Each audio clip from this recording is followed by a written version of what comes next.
Tony, we're always on the lookout for revolutionary companies that have to potentially be real game changers. Even if they're not yet publicly traded, we don't care. Earlier this week, CNBC rolled out its Disruptor 50 list of innovative startups. And right at number 18 was a company called Phononic that's done something really intriguing. These guys have reinvented the refrigerator. Phononic uses solid-state semiconductor technology to create a process called thermoelectric cooling. Basically, you run an electric current through certain materials, and it creates a temperature differential, making one side hotter, the other side colder. That's allowed them to build a better refrigerator with no moving parts that can break down, no cooling liquid that can leak all over the place, almost no noise, and it consumes roughly 25% less power than a traditional heat exchange refrigerator. Plus, Phononic's technology allows them to make refrigerators that are a lot smaller than what we're used to. In short, this company has revolutionized refrigeration.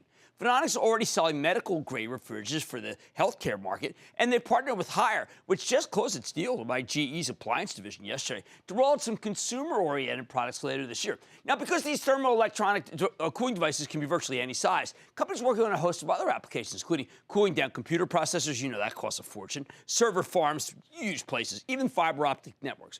For virtually anything related to heating or cooling, it seems Phononic has built a better mousetrap. So let's take a closer look with Tony Addy. He's the founder and CEO of Phononic to learn more about his company's amazingly disruptive technology. Mr. Addy, welcome to Mad Money.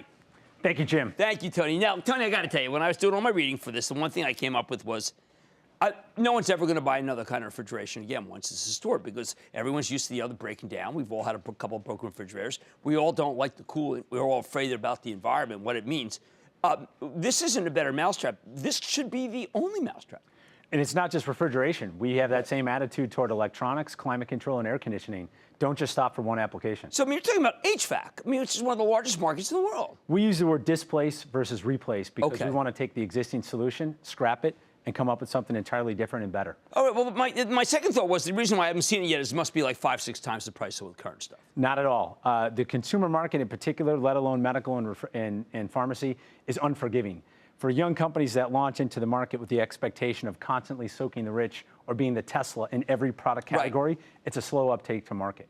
So one of the benefits in engaging the market, starting with consumer, it's the most cost demanding. So beyond innovation at the device and technology level, we had to build the entire supply chain and contract assembly backside from scratch so that we can not only compete on performance, we had a strong cost position as well. Okay, well, some of it's obviously commercial and medical, but I'm thinking with Haier, we're talking about having a refrigerator, PC Richards, that's GE's, that I might be able to buy, that it might be cold next year. I mean, like, and is it cold? They're in production as we speak. They are. So they So are. I mean, like, I should wait if I'm going to buy a refrigerator, unless you tell me that this is it as cold as a regular refrigerator? Well, in honor of the fact that it is Friday and we'll celebrate the Disruptor list, this is a pharmacy-grade product. Oh, my. But do you know that people think this is the cheapest beer in the world, and people pay premium for it? I went to school in Southern California. That's my favorite. This is the game. Is it? Holy cow, these are freezing cold. Excuse me. You know, all the Mexican ones you can't twist off. You want to join me one? I would. There we go. It's just, I mean, this is a little impromptu, I admit.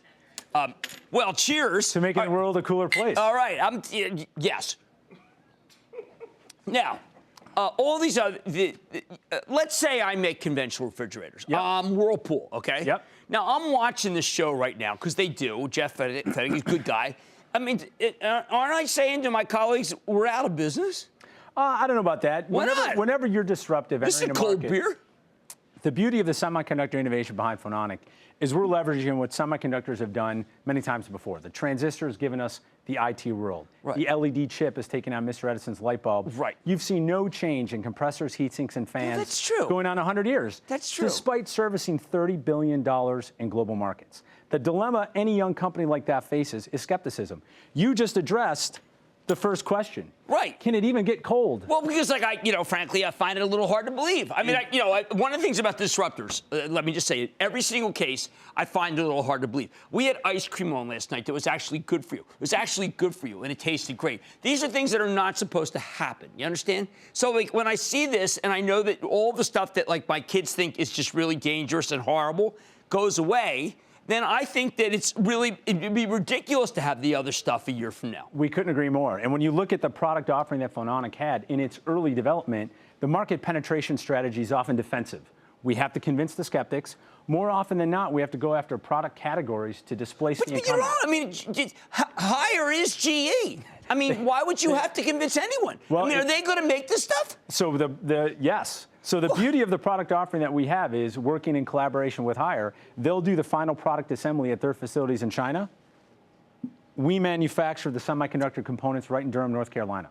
So Phononic's business model, recognizing that some markets and some customers are more sophisticated than others, right.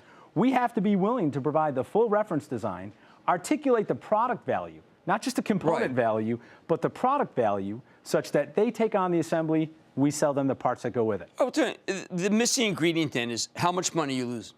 How much money? Well, Phononic's a private company. We're still in development, but we're now launching markets in diversified areas. So it's conceivable that you can make money doing this. We can make money. The products that we're pricing are at parity with products already on the market, despite the fact that the performance features are superior, and we're looking at attractive gross margins. Oh, well, let me ask you a final question. How the heck have I not heard of you guys, and why is everybody not lining up like a Tesla? Well, I mean, I like this like I want a Tesla. So you have to. I started my career in research and development, then spent a stint in venture capital. All right. And I've invested and been a part of disruptive technology companies, and we're a bit guarded that when we come out, we want to come out in force. Right, okay, I get that. So once you have the data, once you have products in the market, once you have customers, we prefer them to espouse our benefits as much as we do our own. I don't have to wish you good luck because I don't know how you're stopped. there's a long I mean, is there road like ahead. a warranty? Is it like, does it break? So that's one of the benefits. You can add time onto the warranty because you don't have moving parts. Look, guys, we're watching. Tony Addy's founder and CEO of Phononic. I want one. Their highest compliment, all right? We're on the way. Just get me one. Stay with Cramer. Booyah! Jim Cramer here from Mad Money. Thanks for watching CNBC on YouTube. Click here to subscribe and get the jump on my exclusives with CEOs, plus market news, investing advice, and a whole lot more.